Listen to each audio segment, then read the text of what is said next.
অনুজ্ঞাপত্ৰ থকা আম লৈ ফুৰা কিবা বাধা আছে নেকি? মাৰণাস্ত্ৰ প্ৰসংগত উত্তাল বিধানসভা।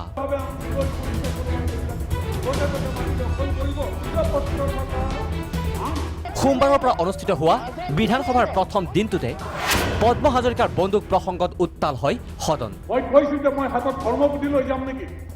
মোৰ অনুজ্ঞাপত্ৰ থকা মই বন্দুক লৈ তাত হাজিৰ হৈছো। হয়, সেইটো মই অপৰাধ বুলি নাভাবো আৰু মই সেই অঞ্চলে কাকো ভাবুকি দিয়া নাই। প্ৰশ্নকালীন ঘণ্টাৰ পিছতেই কংগ্ৰেছে বিধায়ক শ্বেৰমান আলীয়ে অৱতাৰণা কৰিছিল বিষয়টো। এতিয়া সেইদিনা যিটো ঘটনা সংঘটিত হৈছিল চকীঘাটত লালেটাপুত, খিলঞ্জীয়া ল'ৰাক 12জনক আক্ৰমণ কৰিছে। খবৰ ল'বলৈ তেওঁলোকৰ ৰক্ষাৰ কাৰণে যেতিয়া মই তাত হাজিৰ হ'ম, মই কৈছো যে মই হাতত ধৰ্মপুতি লৈ যাম নেকি?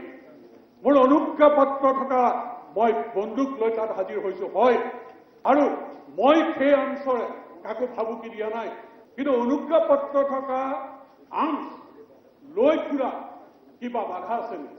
শ্বেৰমান আলীৰ এনে বক্তব্যৰ পিছতেই নিজৰ সমৰ্থনৰ যুক্তি আগবঢ়ায় পদ্ম হাজৰিকাই। মোৰ অনুজ্ঞাপত্ৰ থকা মই বন্দুক লৈ তেওঁ কয়, বৈধ মাৰণাস্ত্ৰ লৈ ফুৰাটো অপৰাধ নেকি? মই কৈছো যে মই হাতত ধৰ্মপুতি লৈ যাম নেকি? মোৰ অনুজ্ঞাপত্ৰ থকা মই বন্দুক লৈ তাত হাজিৰ হৈছো। হয়, সেইটো মই অপৰাধ বুলি নাভাবো আৰু মই সেই অঞ্চলে কাকো ভাবুকি দিয়া নাই, কাকো ধমকি দিয়া নাই, কিন্তু অনুজ্ঞাপত্ৰ থকা আৰ্মছ লৈ ফুৰা কিবা বাধা আছে নেকি? অবৈধভাৱে আৰ্মছ লৈ ফুৰিছে কোনোবাই, সেইবিলাক তেওঁলোকে আঙুলিয়াই দিয়ক ধৰক।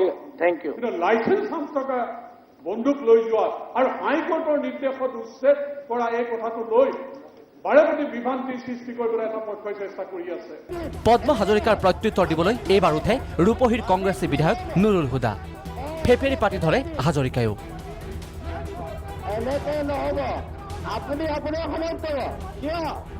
ফলত দুয়ো পক্ষৰে তৰ্কাতৰ্কি। শোণিতপুৰ জিলাত পৰি থকা মাটিত কত অধিকাৰ পায় অন্য জিলাৰ মানুহে যধে মধে দখল কৰিবলৈ, কিন্তু চৰকাৰৰ কোনো স্বীকৃতি নোহোৱাকৈ য'তে ত'তে মাটি দখল কৰিব আৰু থলুৱা মানুহে কি নীৰৱ দৰ্শক হৈ চাই থাকিব? যিখিনি আছিলে থলুৱা মানুহ আছে, কোনো বিদেশী মানুহ নাই। ইয়াত থলুৱাৰ কথা কৈ আছে, থলুৱা নাই, থলুৱাৰ কথা কয়, থলুৱাৰ কথা কয়। এটা এনজিঅ'ৰ মাটিখিনি দখল কৰিব বিচাৰিছে।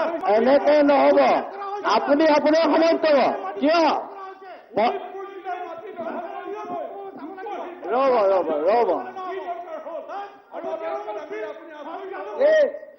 আপুনি দুইজনে বহি দিয়ক। উল্লেখ্য যে চতিয়াৰ বিধায়ক পদ্ম হাজৰিকাই নিজা সমষ্টিৰ একাংশ লোকে আৰক্ষীক কৰা দুৰ্ব্যৱহাৰৰ বাবে হাতত তুলি লৈছিল বন্দুক। অৱশ্যে সেই বন্দুকৰ পৰা ক্ষয় ক্ষতি হোৱা নাছিল কোনো লোকৰ। ভিডিঅ' জাৰ্নেলিষ্ট ৰিজুৰ সৈতে জুঞ্জুৰি দত্ত বৰা, প্ৰাগ নিউজ।